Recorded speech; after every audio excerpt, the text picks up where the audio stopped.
reach your leader. Like, doesn't matter if you send up a carrier pigeon, smokestacks, they're not reachable. What do you do? I find it interesting that that's acceptable in this day and age when we have multiple forms of communication to get to people. You see, I grew up in a time at work before cell phones were really popular. Like, everyone had a landline. And one of my first real breakout moments was training my peers on how to use the voicemail system. I don't look it, but I'm that old. Like, don't crack. So I'm always fascinated when people are like, yeah, I haven't heard from my manager in days. I just did a training with a team and I told them that, a third of employees who are new to an organization say it takes them 2 or 3 months to hear from their leader to get feedback on their performance. Like, how do you work in an environment where you don't have feedback to know what you're doing? Right? And now I'm not talking about those of you who are seasoned and you've been doing your job forever and you're on autopilot. I'm not talking to you. I'm talking about those of us who are new or new to a role or new to a job or new to a company that need guidance. Like, legit, as a manager, your job is to give people guidance. And so we're going to talk today about the unreachable boss. And it's going to be a combination, because this one leader that I had was a combination of like unreachable and somewhat wishy-washy, because the leader could never remember the direction they gave and would want to undo everything after we've like set in motion plans that the leader would never be around to review, which is very interesting. I use never and I shouldn't, but seldom available. Very busy this person was. And, to give grace, I perceived there was a lot going on in their lives. I perceived that there was a lot going on in the work environment. And so they couldn't babysit. We're not looking for the babysitting, but we were looking for direction. And when we established direction, the conversation was like, well, you guys can't get ahead of me. Like, but you're holding us accountable for objectives that you won't meet with us to make sure we get done. So,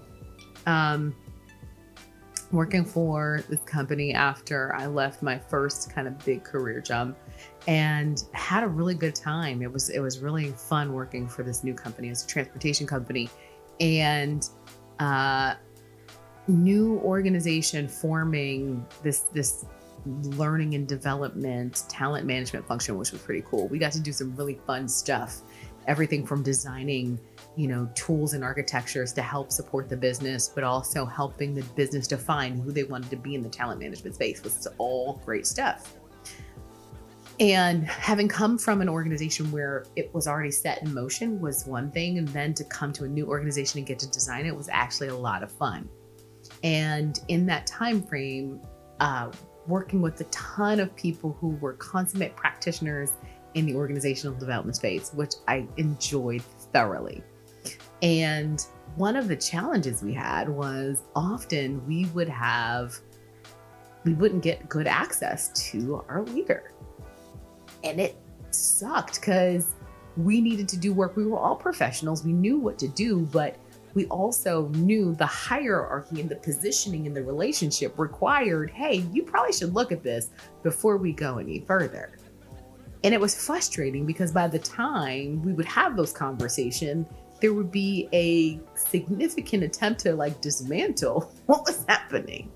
At least that's the way I remember. It's been probably 10 years now. So don't fault me if I'm a little off on my memory. But look, here's the deal. It is frustrating when you feel like you have accountability for a goal and you're working as hard as you can and you're trying to integrate with your leader and you can't meet with them because they're not meeting with you. It's extremely frustrating. It's extremely frustrating because you're trying to do the right thing, but then they come back and say like, hey, well, this isn't what I expected.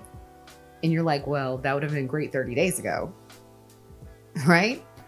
And it's also frustrating. One of the things that made it really frustrating is Stevie Wonder has a song called Mr. Know-It-All. If you haven't listened to it, take a listen to it on your favorite streaming station of choice. But it was one of those things where, like, despite our experience, our tenure, all of those things, that was like, nope, I know better than you and you need to do it my way. So not a micromanager, but definitely like would throw a hand grenade in the plans after the plans were like softly baked. It was so frustrating. Has this ever happened to any of you where you're like working and you believe you're working in the right direction, and the leader that's been MIA for copious amounts of time is like, oh yeah, let me get in here and see what you guys are doing. And then they like just start shuffling things about. It's the most frustrating thing. I say that a lot. It's not the most fun, but it can be a most frustrating thing, especially if you're a professional and you have experience. And it can suck the life out of you because, especially when you're in these creative jobs, or if you're in any job where you have the opportunity to have autonomy to do your job, which is one of the things that many of us pride, the autonomy to do the job the way we see fit. It can suck. It can suck because you feel like you've wasted time. And one of my chief personal values is I don't like to waste time. I am someone a friend of mine called me a time maximizer because I can cram so much into an hour that most people are like, how do you get this all done? I don't know. I like to be efficient. And so I find it terribly inefficient when I've done work and then I have to redo work. That's like the basis of Lean Six Sigma. Like, don't redo work. And that was my first 6 months working with this leader. So here's what I'm going to tell you on how to navigate this. First, this is going to be the most simplest advice I can give you. Remember that you're getting paid. That's it. Like, first, just remember that regardless of how many times you have to rework the work, you're still getting paid. It's not your company. You're not the leader. And there's something, as much as you want to have ownership to it, like a lot of times we get emotionally attached to some of this stuff where we shouldn't. Okay. You want me to do it again? Cool. We recently had some paint done in the house, and you know what? The painters painted it. We didn't like the paint. We're like, hey, can you change that color? Sure. I'll paint as many times as you want to. Why? Because you're paying me. You're paying me. So don't get too emotionally attached to the end product. As knowledge workers, it's hard. It's hard sometimes when, for those of us who have knowledge working jobs, right? When you do something, you have to redo it. I know people who are in blue collar jobs like, hey, listen, I'm working in this mill. I don't want to redo this again because he wasn't listening to me the first time. Yes, it is frustrating, and they still pay you. Your check is still going to be in the mail every 2 weeks, every 1 week, depending on your cycle of choice. So just lean in on the fact that you're still going to get a paycheck. Just think about that for 1 second. Just, I'm still getting paid. All right. Now with that knowledge and a little bit detached from the emotion of it, we can start to strategize. We can strategize about how I tell you to do what? Document everything, because there will be a chance for you to be like, but I told you that 3 weeks ago, right? Document everything, every version, iteration, take notes of what you're doing, right? So that you can understand. I also tell you to do what? Notice the patterns. How is this person acting? When do they come in? Is there a frequency that you can't anticipate, right? The third thing I'll tell you to do is when you assume accountability for something, ask as many questions as you can before you start the work. So before you start the work, ask questions like, now tell me, when we're done with this, what does success look like? So that you're not having to redo things 15 times. Ask, who else might I get to help me in your absence? Ask, how often can we meet to make sure I'm on track? Try the concept of what I call mutual accountability. A lot of times in corporate spaces, what happens is, in company spaces, workspaces, whether they be blue collar or white collar alike, what typically happens is this. We assume that because a person is in leadership, the only person that we're accountable to is them. And the only person that they're accountable to is the people above them. That's not accountability.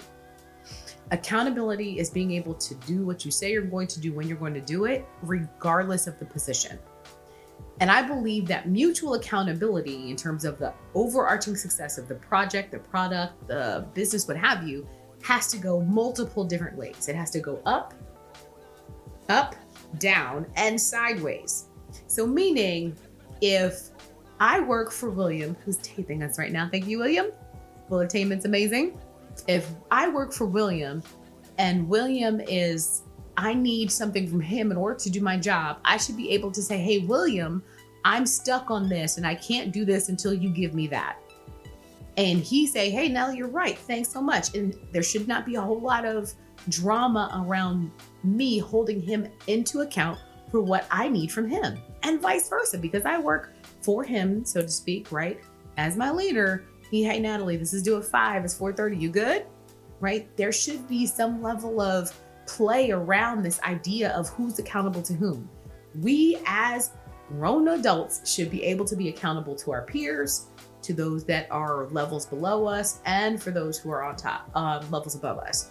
I just don't believe this concept of I'm accountable to my manager and my manager only. And I think that part of what breaks down in a lot of these environments is because this concept of an accountability is a power structure rather than a structure to facilitate success.